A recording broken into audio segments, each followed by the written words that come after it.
मध्य प्रदेश में वन संपदा भाग 3, ये आज का लेक्चर है। मध्य प्रदेश में वन संपदा भाग 3।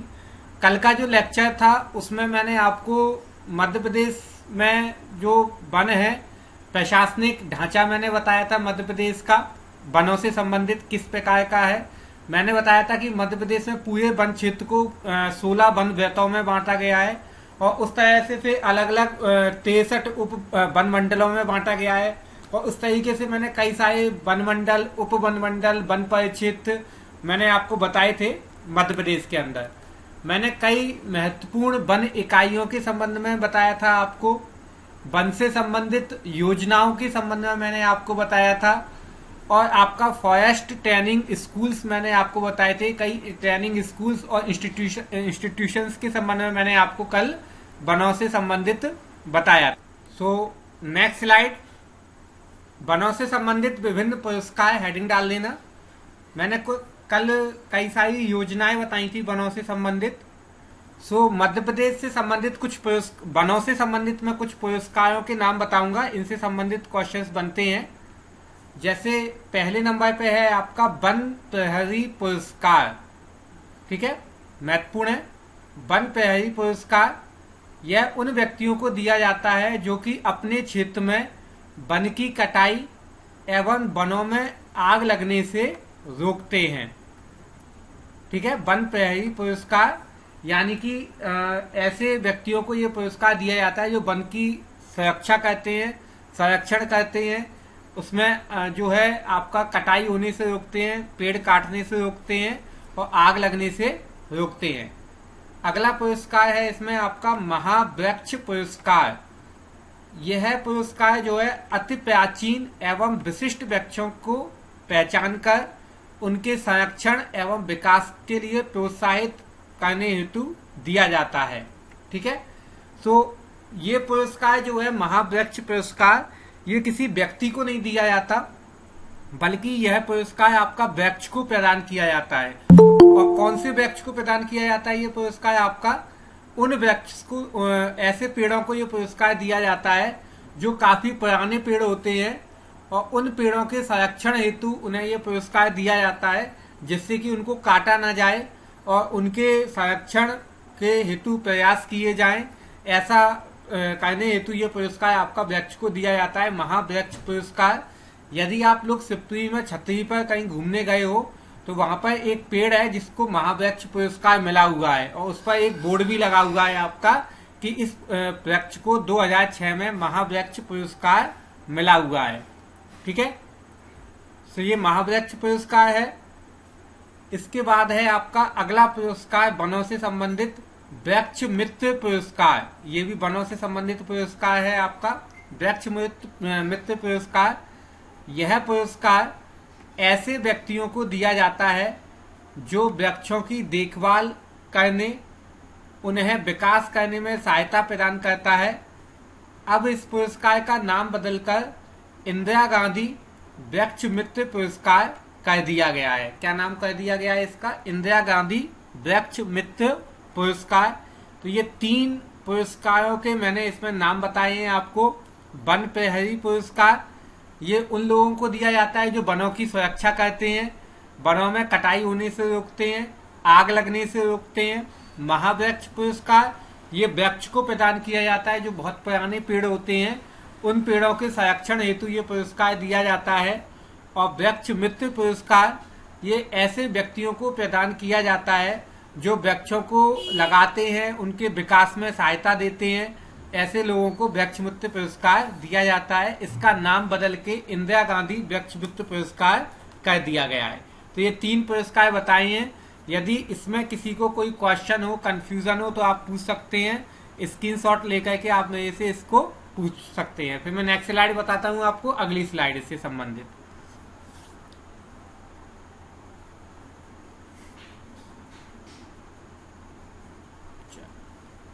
अगली स्लाइड देखते हैं हम इसमें।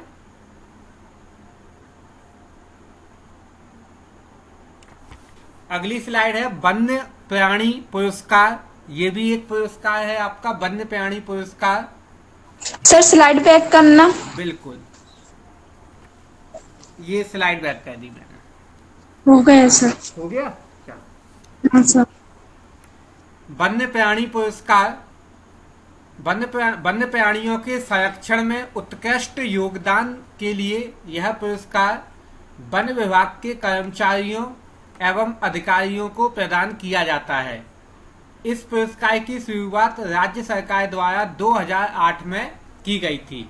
यानी कि ये जो पुरस्कार है वन्य प्राणी पुरस्कार, ये वन विभाग के ही कर्मचारियों को दिया जाता है, जबकि इससे पहले के जो मैंने पुरस्कार बताए थे, वृक्ष मित्र पुरस्कार बताया था आपको या वन प्रहरी पुरस्कार बताया था, वो सामान्य व्यक्तियों को दिया जाता है जो वहां के आसपास के लोकलाइट लोग होते हैं, वनवासी लोग होते हैं, आदिवासी लोग होते हैं, उनको दिया जाता है जो वृक्षों का संरक्षण करते हैं, वन का संरक्षण करते हैं।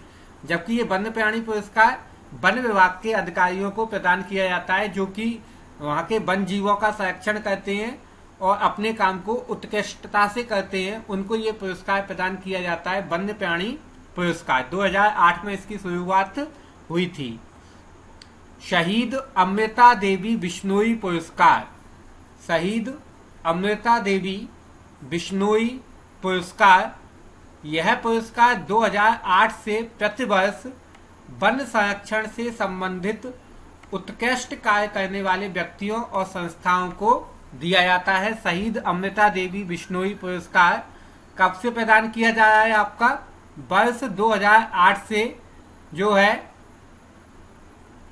यह पुरस्कार प्रदान किया जा रहा है। वर्ष 2008 से प्रति वर्ष वन संरक्षण से संबंधित उत्कृष्ट कार्य करने वाले लोगों को यह पुरस्कार प्रदान किया जाता है। तो इम्पोर्टेंट है आपका शहीद अमृता देवी बिश्नोई पुरस्कार।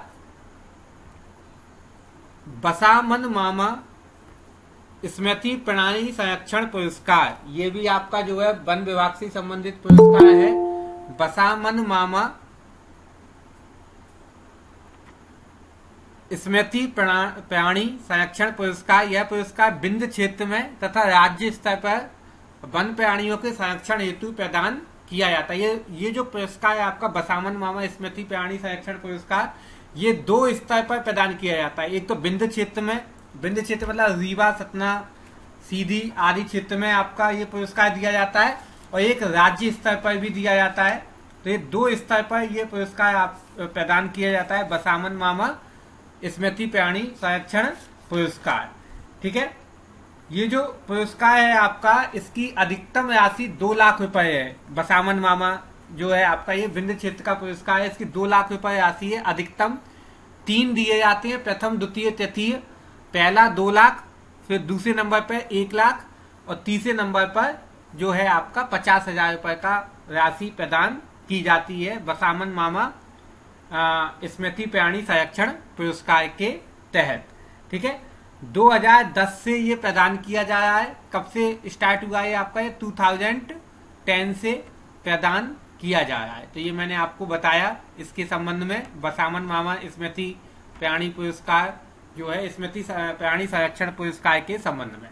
ठीक है सर, ये भी सबको दिया जाता है, सिर्फ अधिकारी होते हैं कर्मचारी उन्हीं को दिया जाता है? आपका ओपन है, केवल वन विभाग के लिए तो केवल एक ही था आपका वन्य प्राणी पुरस्कार। बाकी ये जो बाकी के जितने पुरस्कार हैं 6 है, 6 में से 5 पुरस्कार ओपन है, सभी के लिए दिए जाते हैं। जो भी व्यक्ति वन की सुरक्षा करता है, वन्य प्राणियों की रक्षा करता है, पेड़ लगाता है, पेड़ों को काटने से रोकता है, उनको ये पुरस्कार प्रदान किए जाते हैं। ठीक है, सो ये मैंने आपको 6 पुरस्कार बताए हैं, है ना। आपको टोटल 6 पुरस्कार मैंने बता दिए हैं इससे संबंधित। अब यदि आपको कोई क्वेश्चन हो इसमें तो आप मेरे से पूछ सकते हैं। कल मैंने आपको योजनाएं बताई थी, यदि आपको याद हो, जिसमें आपका चरण पादुका योजना, दीनदयाल वनांचल योजना, कई नाम मैंने आपको बताए थे। और ये जो है पुरस्कार हैं उन व्यक्तियों को दिए जाते हैं जो वन विभाग के संरक्षण या वन के संरक्षण हेतु अपना योगदान देते हैं, उनको ये पुरस्कार प्रदान किए जाते हैं। ठीक है, सो यदि किसी को क्वेश्चन हो, कंफ्यूजन हो तो पूछें इस स्लाइड में, अदरवाइज इसका एक स्क्रीनशॉट लें और फिर अपन अगली स्लाइड की तरफ चलते हैं, अगली स्लाइड को देखते हैं। ठीक है किसी का क्वेश्चन, कंफ्यूजन? एक स्क्रीनशॉट ले लें आप इसका जल्दी से। तो ये मैंने आपको 6 पुरस्कारों के नाम बताए हैं जो कि वन विभाग से संबंधित हैं।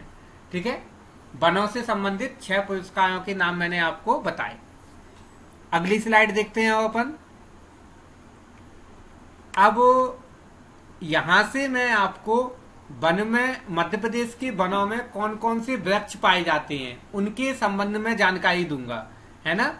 वैसे तो बहुत सारे वृक्ष होते हैं, लेकिन जो महत्वपूर्ण वृक्ष हैं जिनका व्यापार में या आपका वनों से संबंधित काफी योगदान होता है, काफी महत्व रहता है उनका, ऐसे वृक्षों के हम यहाँ पर नाम पढ़ेंगे और उनके संबंध में जानेंगे, क्योंकि उनसे क्वेश्चन बनते हैं तो काफी महत्वपूर्ण होंगे आपके ये सभी पॉइंट।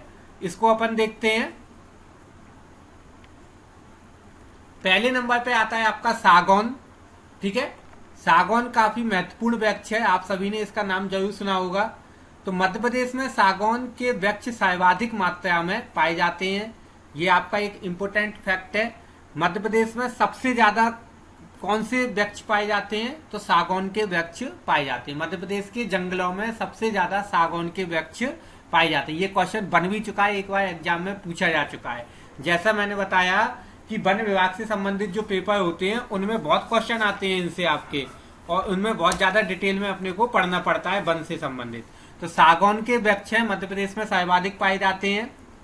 मध्य प्रदेश में कुल वनीय क्षेत्रफल के 19.36% भूमि पर सागौन के वृक्ष पाए जाते हैं। यानी कि मध्य प्रदेश में कुल जितना वन क्षेत्रफल है उसका 19.36% जो है भूमि पर कौन से वृक्ष पाए जाते हैं, सागौन के वृक्ष पाए जाते हैं। सबसे ज्यादा मध्य प्रदेश में यही वृक्ष पाए जाते हैं। सागौन की लकड़ी या सागौन के वृक्ष की लकड़ी का उपयोग कहाँ पे होता है आपका, तो इमारत तथा फर्नीचर बनाने में किया जाता है। आप सभी को पता है सागौन की लकड़ी काफी नाम है इसका, इमारत वगैरह बनती हैं, जो खिड़की किवाड़ बनती हैं और भी जो फर्नीचर बनते हैं वो सभी सागौन की लकड़ी उसमें काफी अच्छा उसका माना जाता है कि सागौन की लकड़ी काफी मजबूत है और उसी के सारे फर्नीचर बनाए जाते हैं। सागौन के वृक्ष मूल रूप से कहाँ पे पाए जाते हैं आपके, बैतूल, छिंदवाड़ा, डिंडोरी, मंडला, यानी मध्य प्रदेश के दक्षिणी क्षेत्र में जहाँ पे सघन वन है अपने यहाँ, जहाँ पे वनों की संख्या सर्वाधिक है, उन क्षेत्रों में ये वृक्ष आपके मुख्य रूप से पाए जाते हैं। होशंगाबाद की बोरी घाटी, ये बहुत इंपॉर्टेंट है आपका। होशंगाबाद जिले की बोरी घाटी जो है वो सागौन के वृक्षों के लिए फेमस है, ठीक है। यानी होशंगाबाद जिले में बोरी घाटी आती है और वो घाटी कौन से वृक्षों के लिए फेमस है, सागौन के वृक्षों के लिए ये काफी फेमस है बोरी घाटी। ये आप ध्यान में रखना, होशंगाबाद जिले में आती है, ठीक है। और सागौन के वृक्ष का वैज्ञानिक नाम क्या है, तो टेक्टोना ग्रैंडिस, ये सागौन के वृक्ष का वैज्ञानिक नाम है, टेक्टोना ग्रैंडिस। ये आप इसको बिल्कुल रट लेना, ठीक है। क्यों, क्योंकि ये आपका मध्य प्रदेश में सर्वाधिक पाए जाने वाला वृक्ष है सागौन, और इससे संबंधित क्वेश्चन बनते हैं और इसमें वैज्ञानिक नाम पूछने के चांसेस ज्यादा रहते हैं।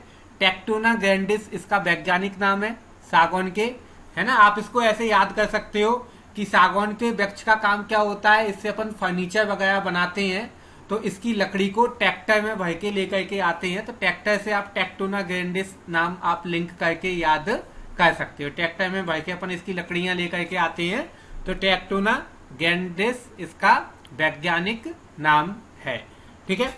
सो आप इसका एक स्क्रीनशॉट लें, मध्य प्रदेश में वृक्ष एवं वन उपज, ठीक है, और इसमें सागौन। यदि किसी का कोई क्वेश्चन हो इससे संबंधित तो आप पूछ भी सकते हैं, ठीक है। किसी का कोई क्वेश्चन है तो आप पूछ लें, अदरवाइज फिर मैं स्लाइड चेंज करता हूं।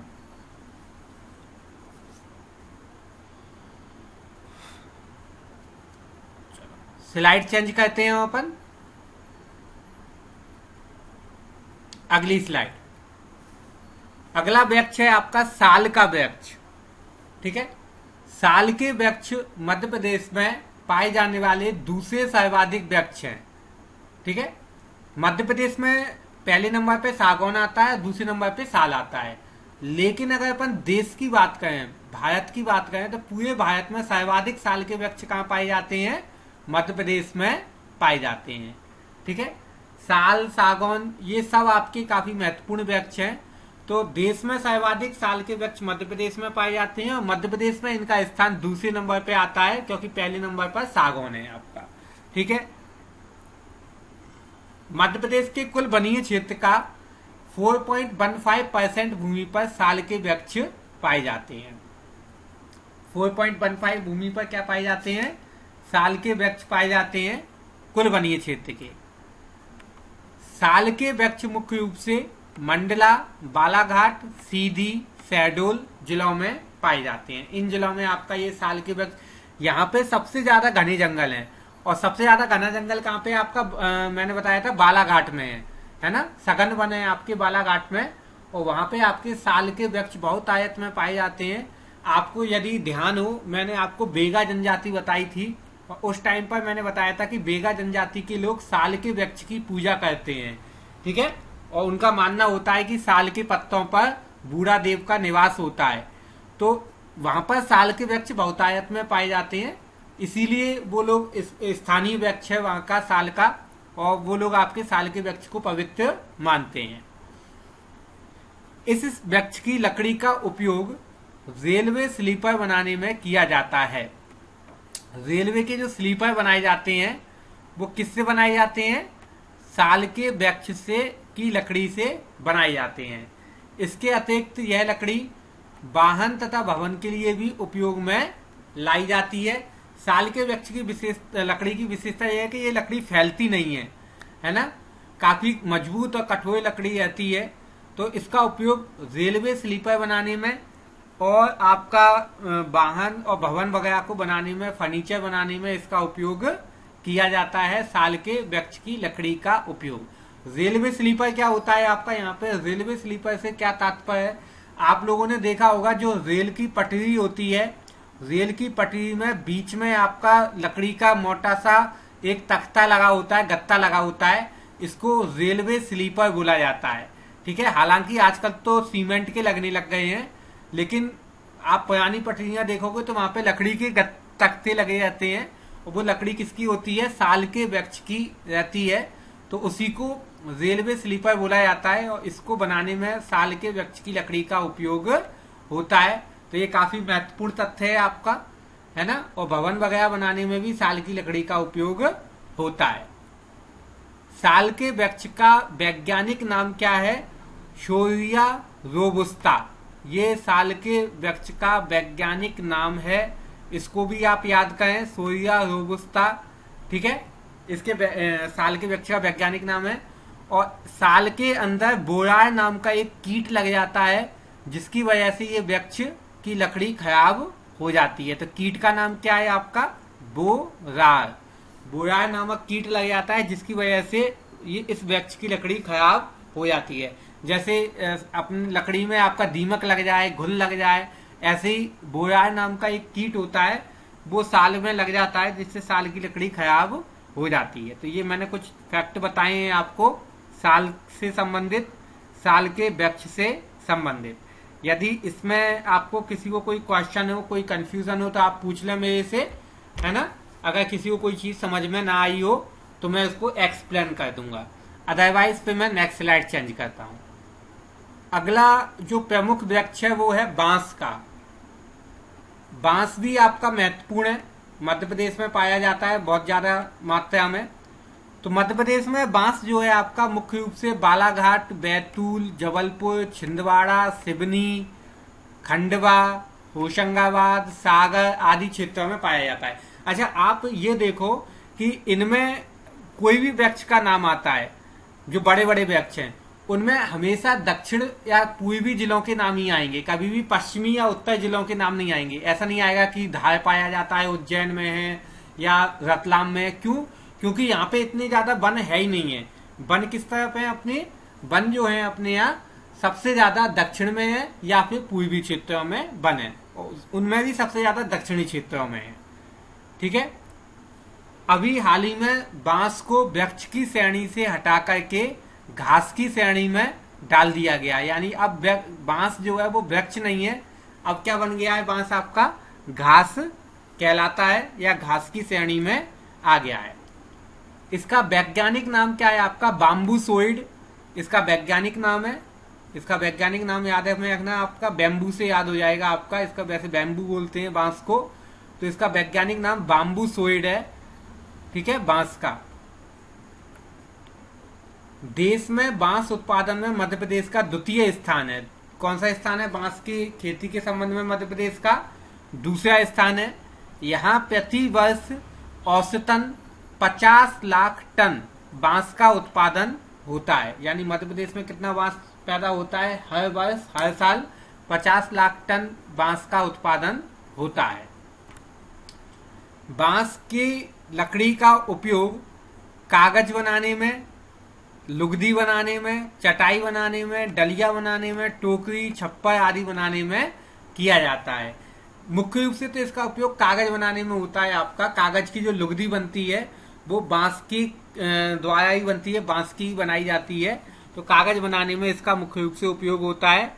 बाम्बूसोइड इसका वैज्ञानिक नाम है। बैतूल, बालाघाट, जबलपुर, छिंदवाड़ा आदि क्षेत्रों में ये मुख्य रूप से पाया जाता है। और मध्य प्रदेश का पूरे देश में बांस उत्पादन में दूसरे नंबर है। पहले नंबर पर पश्चिम बंगाल आता है और दूसरे नंबर पर मध्य प्रदेश आता है।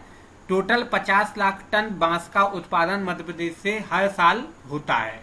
ठीक है, तो ये महत्वपूर्ण तथ्य मैंने आपको बताए हैं बांस उत्पादन से संबंधित और बांस से संबंधित। कल मैंने आपको एक याद हो, मैंने एक बांस निगम बताया था आपको जो मध्य प्रदेश में बनाया गया है।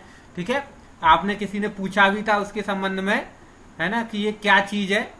तो वो बांस को देख रेख के लिए या बांसों के विकास के लिए जो है वो निगम बनाया गया था। ठीक है, तो ये आप इसको नोट कर लें, स्क्रीनशॉट ले लें, जिससे फिर मैं अगली स्लाइड पर आपको लेकर के चलूं, अगले वृक्ष के संबंध में मैं आपको बताऊं उसमें, है ना। तो आप इसको नोट कर लें। अगले नंबर पे आता है आपका तेंदुपत्ता। आप सभी जानते हो तेंदुपत्ता काफी महत्वपूर्ण है और तेंदुपत्ते का उपयोग बीड़ी बनाने में होता है। अपनी सुपारी में भी इसका काफी काम होता है तेंदुपत्ते पर। तो तेंदुपत्ता मध्य प्रदेश के उत्तर पूर्वी तथा मध्य क्षेत्रों में पाया जाता है। यानी उत्तर पूर्वी क्षेत्रों में, मध्य क्षेत्रों में पाया जाता है। यह जबलपुर, शिवपुरी, दतिया, अशोकनगर, सागर आदि जिलों में आपका जो है तेंदुपत्ता बहुतायत में पाया जाता है। तेंदुपत्ते का वैज्ञानिक नाम काफी कठिन सा है आपका, डायोस्पायरस मेलेनोजाइलोन। ये आपका तेंदुपत्ते का वैज्ञानिक नाम है। ठीक है, मध्य प्रदेश का देश में तेंदुपत्ता उत्पादन में प्रथम स्थान है। यानी तेंदुपत्ता पूरे देश में सर्वाधिक कहां पे मिलता है? तो मध्य प्रदेश में मिलता है। और अगर मध्य प्रदेश में बात करें कि सबसे ज्यादा कहां होता है, तो सागर जिले में होता है। सागर जिला आपका सर्वाधिक तेंदुपत्ता उत्पादन के लिए जाना जाता है। यानी कि देश में मध्य प्रदेश और मध्य प्रदेश में भी सागर जिला आपका सबसे ज्यादा तेंदुपत्ता उत्पादन के लिए जाना जाता है। महत्वपूर्ण तथ्य है। तेंदुपत्ता का उपयोग मुख्य रूप से बीड़ी बनाने के लिए किया जाता है ना। तेंदुपत्ते का उपयोग क्यों होता है? बीड़ी बनाने के लिए होता है। और सर्वाधिक बीड़ी का उत्पादन जबलपुर में होता है। यानी बीड़ी कारखाने जो है सबसे ज्यादा कहाँ पे स्थित है? जबलपुर में स्थित है। जबलपुर, अनूपपुर, इन जिलों में आपके बीड़ी के कारखाने स्थित हैं, अमरकंटक आदि में। ठीक है, यानी उसी क्षेत्र में, पूर्वी क्षेत्रों में आपका ये कारखाने स्थित हैं। मध्य प्रदेश में कुल 260 तेंदुपत्ते से बीड़ी बनाने के कारखाने स्थित हैं। कितने कारखाने स्थित हैं आपके? टोटल 260 तेंदुपत्ते के कारखाने स्थित हैं, जिनसे जो है आपका तेंदुपत्ते से बीड़ी बनाई जाती है। ठीक है, तो ये काफी महत्वपूर्ण तथ्य हैं तेंदुपत्ते से संबंधित, है ना। इनको आप स्क्रीनशॉट ले लें जल्दी से, फिर अगली स्लाइड हम बताते हैं। Next slide. तेंदुपत्ता जो है आपका, इसका राष्ट्रीयकरण 1964 में किया गया था। ये आप एक पॉइंट लिख लेना, तेंदुपत्ते का राष्ट्रीयकरण, नेशनलाइजेशन 1964 में इसका राष्ट्रीयकरण किया गया था।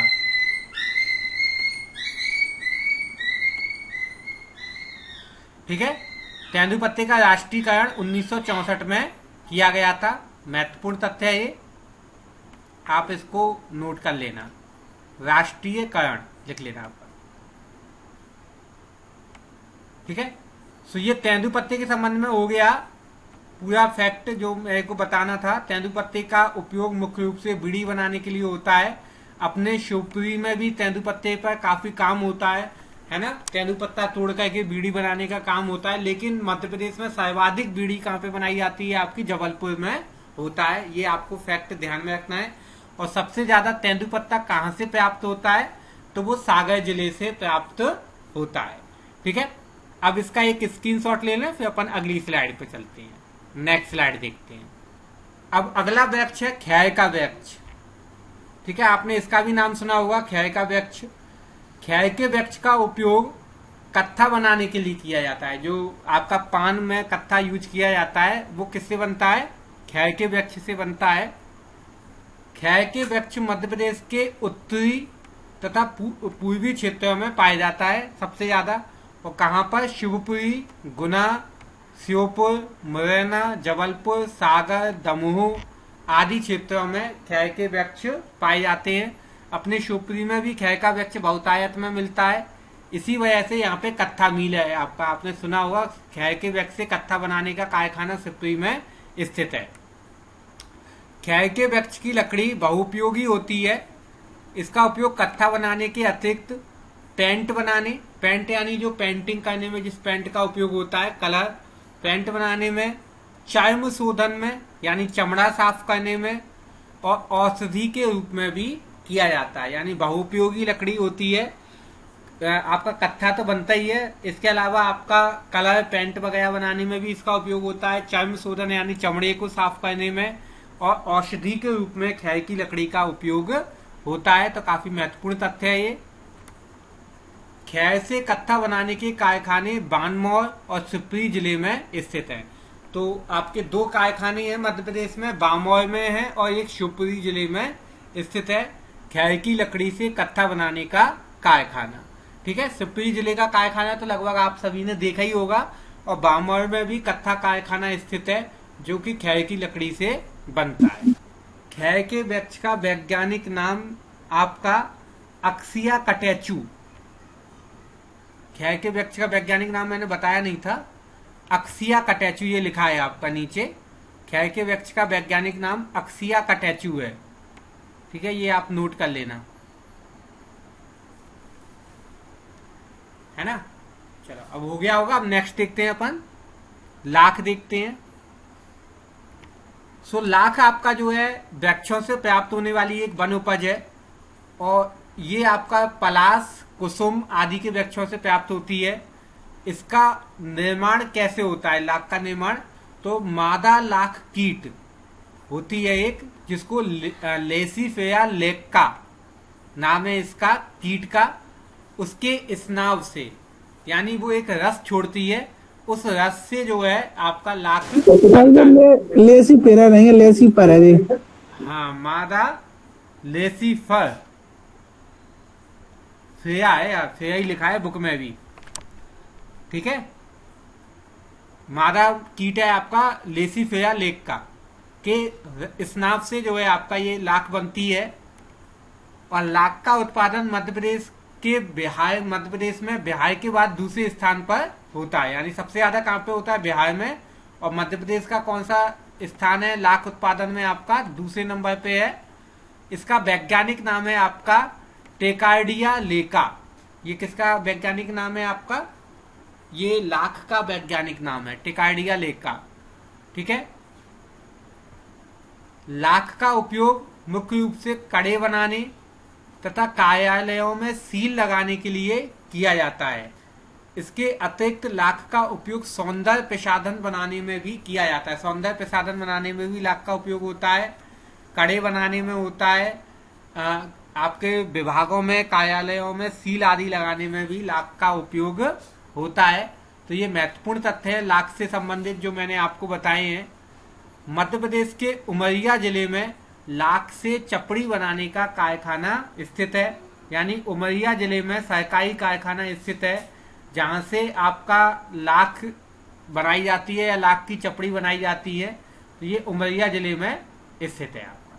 ठीक है, तो ये अपन ने लाख से संबंधित कुछ फैक्ट पढ़े हैं, आप इनको एक स्क्रीनशॉट ले लें और यदि किसी का कोई क्वेश्चन हो इससे संबंधित तो वो आप पूछ लें मेरे से। अगले नंबर पे आता है गोंद। गोंद भी आपकी एक वन उपज है, ठीक है, वनों से प्राप्त होने वाला एक पदार्थ है गोंद। आप सभी लोग इसका यूज करते ही होंगे, देखा होगा आपने। सो गोंद जो है आपका वन से प्राप्त होने वाला एक प्रमुख उत्पाद है। मध्य प्रदेश में गोंद मुख्य रूप से बबूल, कुल्लू और सलाई के वृक्षों से प्राप्त की जाती है, ठीक है। बबूल की गोंद होती है, कुल्लू की गोंद होती है और सलाई की गोंद होती है। ये मध्य प्रदेश में इन वृक्षों से गोंद मिलती है अपने को। गोंद मुख्य रूप से खाने, चिपकाने और तथा पेंट बनाने के लिए उपयोग में लाई जाती है। यानी गोंद को खाया भी जाता है, आप लोगों ने सुना होगा गोंद के लड्डू वगैरह बनते हैं, गोंद खाने में गिरती है। चिपकाने के लिए और पेंट बनाने के लिए गोंद का उपयोग होता है।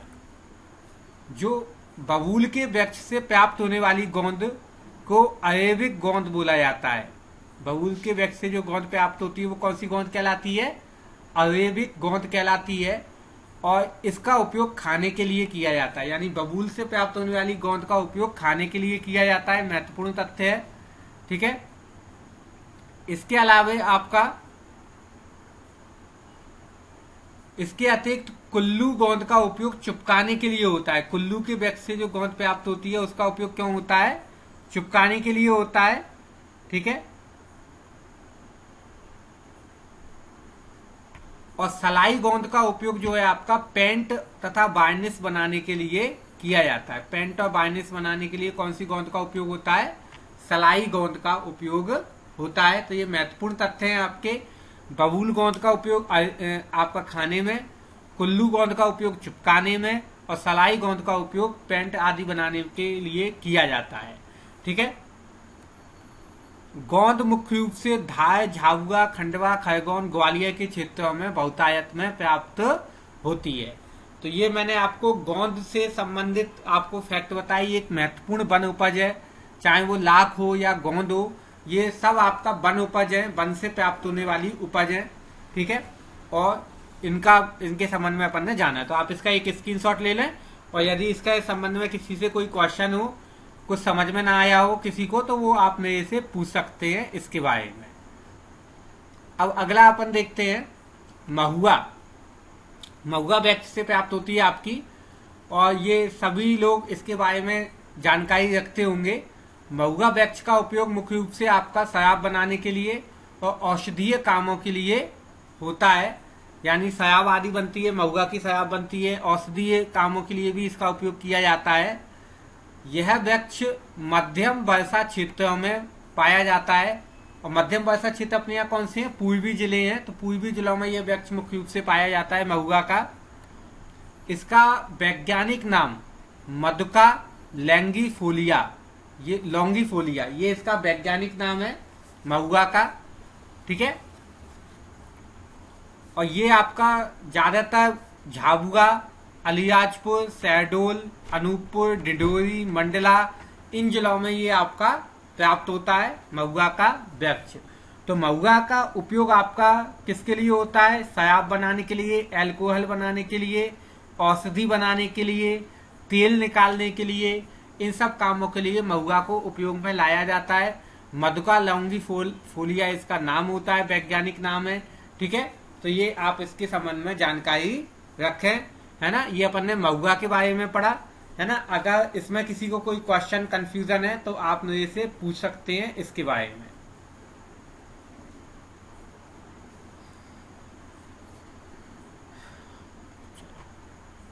काफी सारे महत्वपूर्ण वृक्ष मैंने आपको बताए।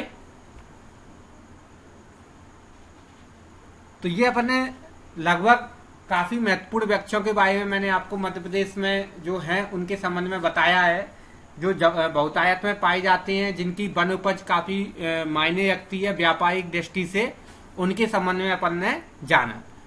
अब मैं आपको जो है कुछ वन संबंधी प्रमुख अधिनियम बताता हूं, ठीक है। वनों से संबंधित अधिनियम अपन इसमें पढ़ेंगे, है ना। तो उनको आप ध्यानपूर्वक देखें। पहला है आपका भारतीय वन अधिनियम 1927, 1927, भारतीय वन अधिनियम 1927, यानी ये अधिनियम 1927 में लागू हुआ था।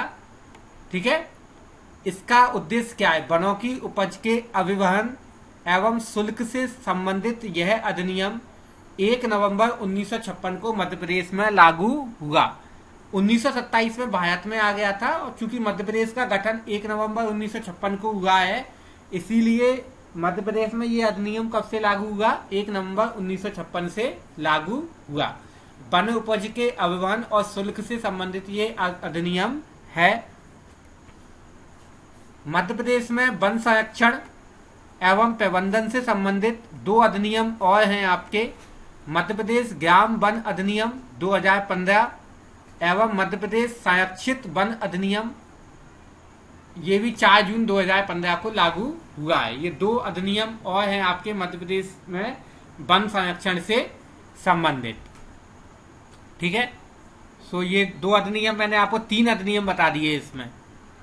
और देखते हैं अपन वन्य जीव संरक्षण अधिनियम 1972। वन्य जीव संरक्षण अधिनियम, ये अधिनियम जो है आपका, ये वन्य जीवों की सुरक्षा एवं वनोपज एवं वन वृक्षों के संरक्षण से संबंधित है। इसे 9 सितंबर 1972 को देश में लागू किया गया था। कब लागू किया गया था? 9 सितंबर 1972 को देश में लागू किया गया था। और मध्य प्रदेश में ये अधिनियम आपका 15 सितंबर 1974 को लागू हुआ है।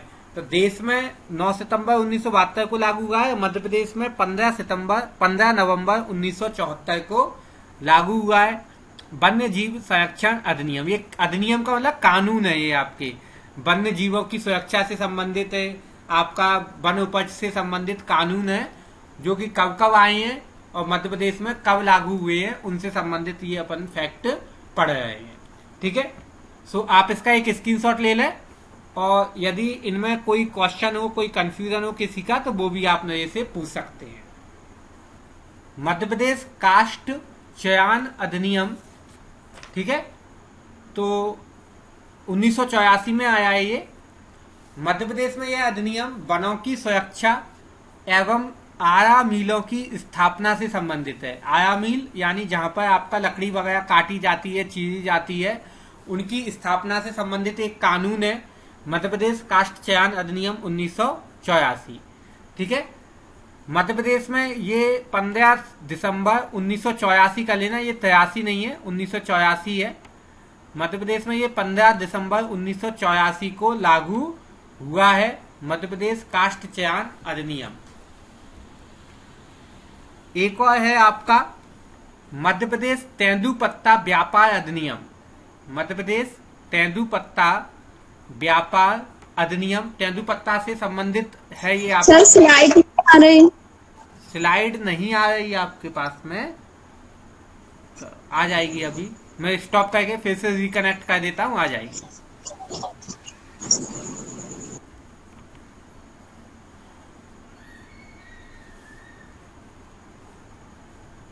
अभी आ जाएगी।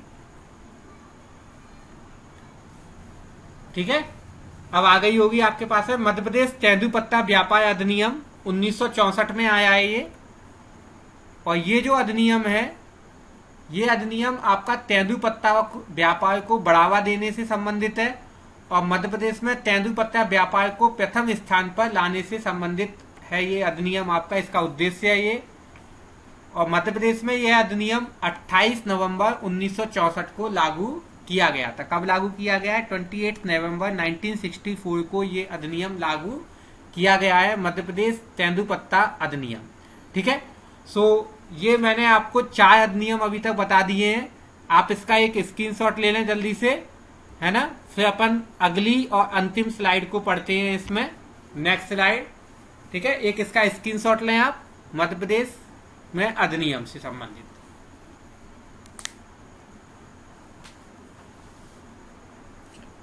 अब अगला अपन देखते हैं इसमें मध्य प्रदेश लोक वानिकी अधिनियम 2001। मध्य प्रदेश लोक वानिकी अधिनियम 2001, यह अधिनियम निजी स्तर पर वनों के संरक्षण को बढ़ावा देने के उद्देश्य से 12 अप्रैल 2001 को लागू किया गया है। निजी स्तर से मतलब यह है कि आप अपनी निजी भूमि पर वृक्ष लगाइए, आपका नर्सरी लगाइए, इससे संबंधित ये अधिनियम है आपका। वनों को संरक्षित कीजिए, वृक्षों को काटने से रोकिए निजी स्तर पर, ठीक है। तो ये 2001 में आया ये अधिनियम। जैव विविधता अधिनियम 2002, ठीक है। जैव विविधता अधिनियम 2002 ये कब आया है आपका? 2002 में आया है। और यह अधिनियम जैव संसाधनों के अनुसंधान एवं जैव सर्वेक्षण को आसान बनाने के उद्देश्य से 21 नवंबर 2014 को लागू किया गया था। 21 नवंबर 2014, ये आपका 2014 कर लेना है इसको, ये 2002 नहीं है, 2014 है ये, ठीक है। सो ये अपन ने जैव विविधता अधिनियम है। इसके बाद है आपका मध्य प्रदेश वन उपज व्यापार विनिमयन अधिनियम। मध्य प्रदेश वन उपज व्यापार विनिमयन अधिनियम। वन उपज क्या होता है आपका? जो वन से जो हमें उपज प्राप्त होती है, जैसे मैंने आपको बताया लाख है ना, आपका गोंद है, ऐसे कई सारी वन से उपज अपनी को प्राप्त होती है, उनका व्यापार कैसे किया जाएगा उससे संबंधित कानून है आपका, ठीक है। यह अधिनियम इमारती लकड़ी को छोड़कर, सर आवाज नहीं आ रही। आवाज नहीं आ रही, आने लग जाएगी। यह अधिनियम इमारती लकड़ी को छोड़ करके अब आने लगी। हाँ, यह अधिनियम इमारती लकड़ी को छोड़ करके समस्त वन उपज के व्यापार के विनिमयन से संबंधित है और इसे जो है 1 नवंबर 1969 को लागू किया गया है आपका, ठीक है। सो ये मैंने आपको 3 अधिनियम ये बताए और 4 वो टोटल 7 अधिनियम मैंने आपको बताए हैं जो कि वनों से संबंधित है। तो मेरे हिसाब से कुछ भी बचा नहीं है। अब मैंने वनों से संबंधित योजनाएं आपको बताई, वनों से संबंधित पुरस्कार आपको बताए, वनों से संबंधित कानून आपको बताए, वनों में वृक्षों के प्रकार बताए, वनों के प्रकार बताए। तो बहुत सारी चीजें मैंने आपको वन से संबंधित पढ़ा दी है ना। तो ये आपका चैप्टर यहाँ खत्म हो गया है। आप इसका एक स्क्रीनशॉट ले लें, है ना। कल जो है मैं आपको नया चैप्टर चालू करूंगा जिसमें मध्य प्रदेश के जो राष्ट्रीय उद्यान है, अभ्यारण्य है, उनसे संबंधित वो चैप्टर होगा आपका, मध्य प्रदेश के प्रमुख राष्ट्रीय उद्यान और अभ्यारण्य।